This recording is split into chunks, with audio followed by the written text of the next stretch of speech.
अगर आपको प्रीलिम्स से डर लगता है और आपको जानना है कि प्रीलिम्स को अप्रोच कैसे करें, तो यह वीडियो आपके लिए है। वेलकम टू वाद प्रतिवाद एंड संवाद series. This is lecture number 9 and I am Deepak Prakash. In last lecture we talked about basic sources which you are supposed to refer for prelims. अभी प्रीलिम्स के लिए many aspirants are contacting me कि sir how to approach prelims, prelims के लिए approach कैसे करना है। So if you really want to learn how to approach the prelims, please do watch this video in detail. अच्छे से समझना है कि मैं आखिर बोल क्या रहा हूँ और उसको डीकंस्ट्रक्ट करना है। सिंस प्रीलिम्स इज अभी से you have still have 9 months, so since prelims is only 9 months away, it is high time you start contemplating about how to approach prelims. So यहाँ पे मेरा जो पर्सनल अप्रोच था, I am going to share my own personal insight that will help you. I always focused on 2 Ds and 1 R। 2 D पे मैंने focus किया था। What are 2 Ds and 1 R? First D is deconstruct and decode prelims previous year question paper। सबसे पहले तो आपको deconstruct and decode previous year question paper को करने हैं। सेकेंड चीज is dedication, and dedication should be reflected in various traits, जिसके बारे में मैं अभी बात करूंगा, like patience, steadfastness, competitive zeal, brainstorming of your paper, and ultimately it's all about revision. Revision is the key. तो ये 3 process आपको फॉलो करना है when it comes to approaching prelims. मैं स्टार्ट करता हूं deconstruction and decoding of prelims से। First thing is how to deconstruct and decode prelims. So first thing, there are 2 way approach. एक तो है analyse previous year question paper.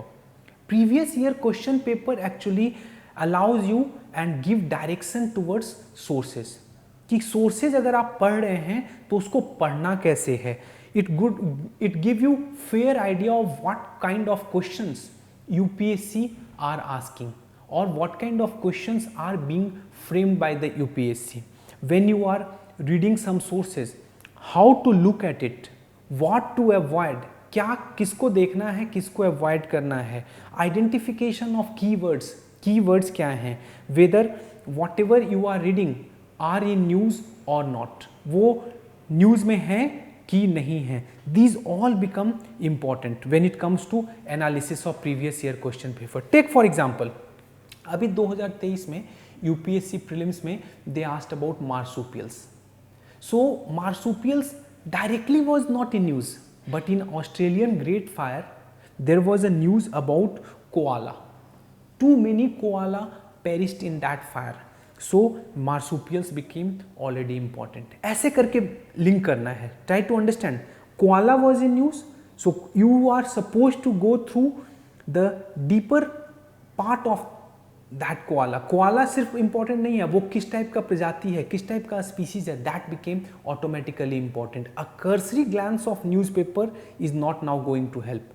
So have a deeper insight into any news, whatever you are reading. अभी देखना कि what kind of questions when it comes to current affair they have asked, like in last 6 years. 2018 में क्या पूछा, 2023 में क्या पूछा, 22 में क्या पूछा, अभी this year they asked about bordering countries of Ukraine. So it was in news due to Russia-Ukraine war, so that was expected. मेरे काफ़ी सारे स्टूडेंट्स को वो पता था because I already analyzed कि this could be asked. Now coming to another, इस साल जैसे नाइजर इज इन न्यूज़, अभी नाइजर बहुत ज़्यादा न्यूज़ में है, तो नाइजर्स के जो भी बॉर्डरिंग कंट्रीज़ हैं वो सारे इम्पॉर्टेंट हैं। वहाँ पे से साले रीजन है। इकोवास is in news, इकोवास has decided to send military contingent, so that becomes automatically important. Members of इकोवास कौन कैसे फॉर्मेशन हुआ, दे बिकम ऑटोमेटिकली इम्पॉर्टेंट। दो इकोवास के members are not in news लेकिन अब इम्पॉर्टेंट हैं। Sahel region directly is in not in news but अब इम्पॉर्टेंट है। Same is Black Sea, Black Sea grain deal is in news, बहुत बार न्यूज़ में आया है। तो ब्लैक सी के चारों ओर कौन कौन से स्टेट्स हैं, ब्लैक सी में कौन कौन सा रिवर जाके मिलता है, they all automatically becomes important. Important ports of Black Sea, straits of Black Sea all becomes important, ये सारे इंपॉर्टेंट हो जाएंगे। Next is what to do when reading sources. अभी जो है सो सेकेंड वे अप्रोच है डिकोडिंग एंड डीकंस्ट्रक्टिंग प्रीलिम्स का कि what to do when reading sources. अभी आइडेंटिफाई करना है की वर्ड्स को, what are the key words. Everywhere you would find something which you would find confusing, so which over a time period it would become confusing and identify those keywords। अभी मैं एक example देता हूँ। Say you are reading article 352, 352 के बारे में आप पढ़ रहे हैं। So आर्टिकल 352 का एक कॉन्सिक्वेंस ये है कि parliament under article 83 is empowered to extend the duration of the House of the People 1 year at a time. कितने दिन के लिए? 1 साल के लिए। एक कॉन्सिक्वेंसेज है ना आर्टिकल 352 का कि 83 के अंदर पार्लियामेंट 1 साल के लिए duration of the House of the People बढ़ा सकता है।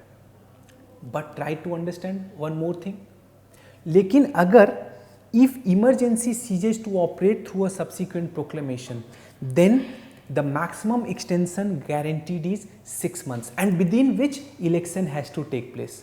सो अब 2 कीवर्ड हैं, एक तरफ 1 साल और एक बार emergency proclamation ceases to operate, so 6 months। So both becomes important. तो वो कंफ्यूजिंग है, आगे जाके कहीं आप भूल न जाएं तो उसको वो कीवर्ड्स को आइडेंटिफाई करके जॉट डाउन कर लेना है।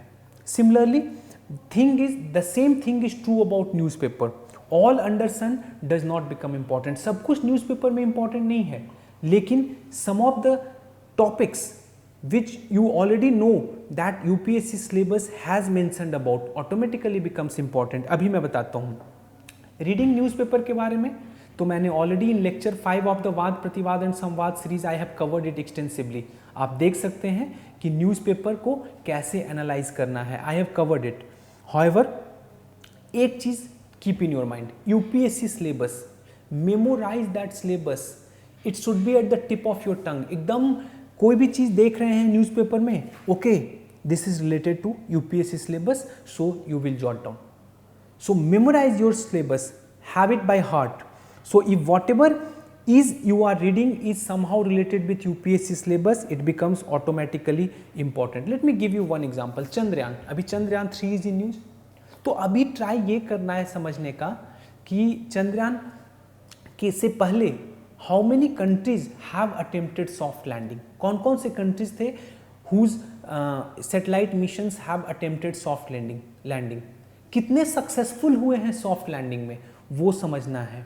What are the different orbits, that is important. What are the different launch vehicle India is having, सारे लॉन्च व्हीकल का कॉम्परेटिव एनालिसिस, उसमें कौन सा 3 स्टेज है, कौन सा 4 स्टेजेस है, दोज ऑटोमेटिकली बिकम इम्पॉर्टेंट। सिर्फ चंद्रयान के न्यूज़ में रहने से सिर्फ चंद्रयान ही इंपॉर्टेंट नहीं है, but there are multiple things that becomes important. Other satellite missions of this country become important। Aditya L1 में लैग्रेंज पॉइंट क्या है, वैसे लैग्रेंज पॉइंट और कितने हैं, they all become important. On Saturday, एक सैटरडे को एक न्यूज़ था concerning Lok Sabha privilege panel to hear Adhir Ranjan on August 30। तो अभी सबसे पहले ये समझना है what is privilege motion, what are the constitutional article. Constitution में क्या बेयर एक्ट में कोई आर्टिकल है that deals with privilege motion, that deals with the privileges and power of parliamentarian, तो वो become important. Then what are the privilege committee of Lok Sabha, how does it function, those all become important. So उससे surrounding सारे topics को cover कर लेने हैं, those are the keywords. Coming to second part, second part में पहला मैंने बोला कि deconstruct and decode prelims, second part is about dedication. So should be reflected in cultivation of some traits. ये आपको इस ट्रेड्स को आपको डेवलप करने हैं over a period of time. अगर आप में नहीं है तब तो well and good. First thing is competitive zeal. Competitive zeal मतलब competitive enthusiasm. You have to compete not just with your friend but amongst your class, and at the same time you need to keep in your mind कि ऐसे ऐसे competitor आपके पास 12 लाख लोग आएंगे। 12 lakh form भरे थे और approximately 6 lakhs appeared in the examination। तो वो कॉम्पिटिटिव जिल आना चाहिए, अंदर से आना चाहिए, and that zeal would come through your intrinsic motivation.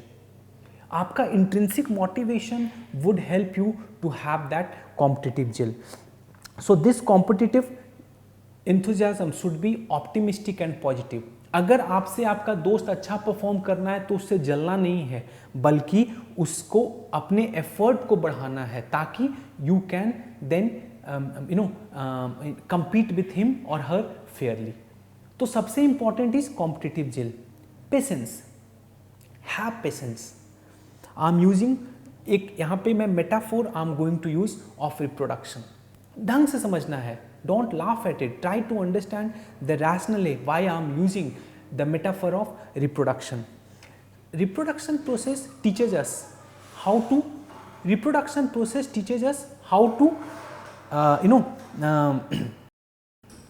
teaches us the patience lesson. Now you sow a seed when you consummate.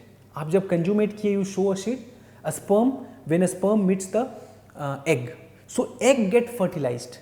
When eggs get fertilized, so then this fertilized egg slowly draws enrichment from his or her mother. वो mother से enrichment draw करता है and develop into a fully formed body.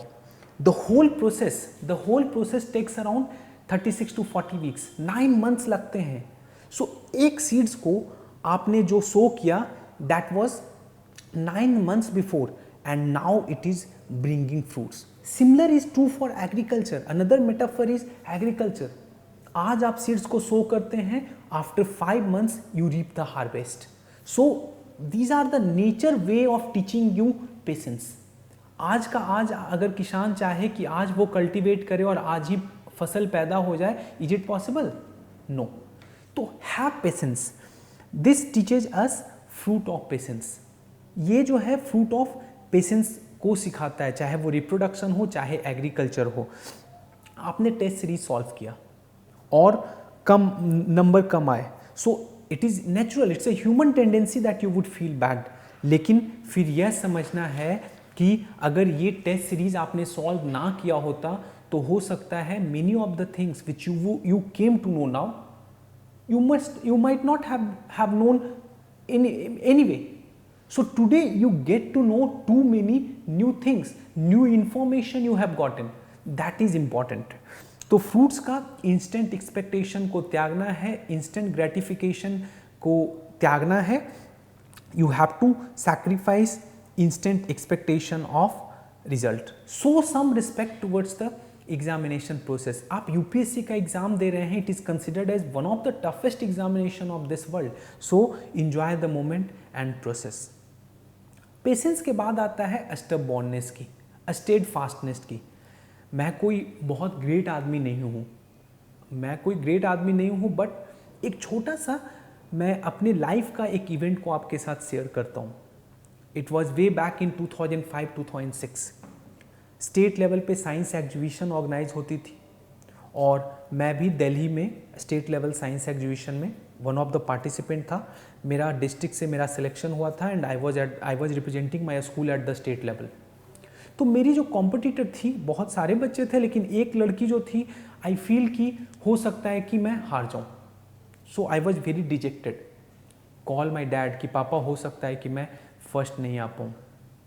And this is what he said at that time.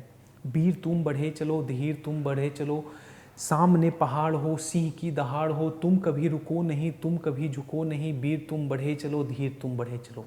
And those lines, they worked wonder for me. Believe me, I not only beat other competitor but also that girl. I got first rank in whole Delhi state. पूरे Delhi state में among public school, my school got the first prize. हम लोगों ने first prize जीता. मेरा model को first prize मिला and we that year in 2005-2006 when I was in class 8 we topped. जीत गए. So the thing is, steadfastness is important. Being stubborn, this trait of being stubborn, irrespective of your objective condition, is required for this examination. You will have to be disciplined and stubborn. हार इतनी आसानी से नहीं मानना है ना. वाजपेयी जी की कविता, हार नहीं मानूंगा, रार नहीं ठानूंगा. तो वो हमेशा ध्यान में रखना है. हार नहीं मानना है बिल्कुल, काल के कपाट से. तो ये वाजपेयी जी को बिल्कुल याद करना है कि हार नहीं मानूंगा, रार नहीं ठानूंगा. नो कॉन्फिडेंस मोशन आया वाजपेयी जी के खिलाफ और वो वहाँ से उनको छोड़ना पड़ा गद्दी. But again after two years, 96 की बात है, 2 years he formed the government. Again in 1999 he came with thumping majority. So हार कभी नहीं मानना है. Being stubborn in whatever, being stubborn in following your aspiration is very important. जो भी एस्पिरेशन आपका है उसको फॉलो में करने में जितना स्टेडफास्ट रहेंगे, जितना परसिवरेंट रहेंगे, जितना स्टबॉर्न रहेंगे, उतना आपके लिए पॉजिटिव होगा, उतना आप अच्छा करेंगे. So if you have made a routine of say 8 hours per day, so irrespective of any condition, follow that routine. Finish करना है सिलेबस को, वो 8 घंटे किसी तरीके से उस दिन का जो भी डिवोशन आपका टाइम था जो तय हुआ था वो देना है. सो अगर किसी दिन आपने टेस्ट पेपर दिया, perform badly, so out of detection you left studying for 2 days. ये काम नहीं चलेगा, ये बिल्कुल नहीं चलेगा. HD थोरियो की बात याद रखना है कि live in the present, launch yourself in every wave and find eternity in each moment. So finding eternity in each moment becomes very much important. Every day you have to look for eternity in that eternity. Every day you have to look for that eternity in the whole UPSC process. उस examination process में आपको eternity को देखना है. Then fourth is brainstorming of your paper. Brainstorming of your paper is very much significant. Solve test series. Test series आपने solve किया, so it should be properly brainstormed. अच्छे से उसको brainstorm करना है. Read the explanations. क्या explanations थे? So identify your mistakes. Mistakes should be divided into 2 parts. Core mistakes, silly mistakes. Silly mistakes which should have been avoided. तो उस case में करना क्या है कि jot down the keywords. Keywords को note down कर लो. जब आप keywords को note down कर लिए तो अब आगे से आपके लिए अब समझ में आ गया कि ये अगर मैं करता तो शायद I would have avoided that mistake. That's the one thing. When if out of blue any question appeared, then it's a good thing for you. You learned a new thing. Now you can make a note of it. Those questions where you committed mistakes before the prelims, you have to revise at least 3 to 4 times. 4 bar minimum उसको revise करने हैं. Done. Now coming to last section is revision. Revision is की. सबसे important जो है वो revision है. Over the years आपने बहुत सारे कीवर्ड्स को एक्यूमुलेट किया होगा, तो all keywords accumulated over the year needs to be revised. So like for current affair this is what I did. I referred only 3 sources. 3 sources मैंने refer किए थे. One is the Hindu newspaper. एक कोई भी standard जो coaching है उसका daily current affair जो वो देते हैं वेबसाइट पे, that is important, and monthly magazine. और ये तीनों सोर्सेज को एटलीस्ट 4 बार before the prelims you have to revise. So revision is key. Coming to static में भी same formula would apply. Keyword अभी जैसे मैंने कॉन्स्टिट्यूशन का 352 वाला बताया, 356 के बारे में बताया, तो उसी तरीके से keyword like time period, duration, whether something is mentioned in constitution और not, those become automatically important. What are geomorphic process? कौन से रनिंग वाटर से फॉर्म होता है, कौन से स्टैंडिंग वाटर से फॉर्म होता है, these all become important. Conceptual clarity होनी चाहिए. इन हिस्ट्री क्रोनोलॉजी को समझना है. सो ये सब एंड योर जो स्टैटिक पोर्शन का जो नोट होगा, it should be covered, it should B so concise that it can be easily covered in से 15 to 20 days. 15 से 20 दिन में पूरा एक नोट्स को before the prelims you have to cover. चाहे वो इन्वायरमेंट का हो, हिस्ट्री का हो, polity, together 15 to 20 days you will get. That's the maximum time. इस लेक्चर को खत्म करता हूँ by saying it with one quotation. एक चीज हमेशा ध्यान में रखना है, सम goals are so worthy it is glorious event to fail. Some goals are so worthy it is glorious event to fail. इसी तरीके से यूपीएससी है. यूपीएससी के फर्स्ट प्रीलिम्स में I flunked by half marks. So at that time I remember my dad said कि जो घोड़े पर चढ़ता है गिरेगा भी तो वही ना. सो यही चीज़ को ध्यान रखना है, हमेशा कुछ ना कुछ पॉजिटिव वहाँ से लेकर आगे बढ़ना है. सो यूपीएससी आपने जर्नी ही स्टार्ट किया, that is a very good thing and I salute you that you decided to plunge into this examination. Believe me, you all would do great. If you like this video, do share and subscribe so that you do not miss next video. Thank you. Happy learning. Take care.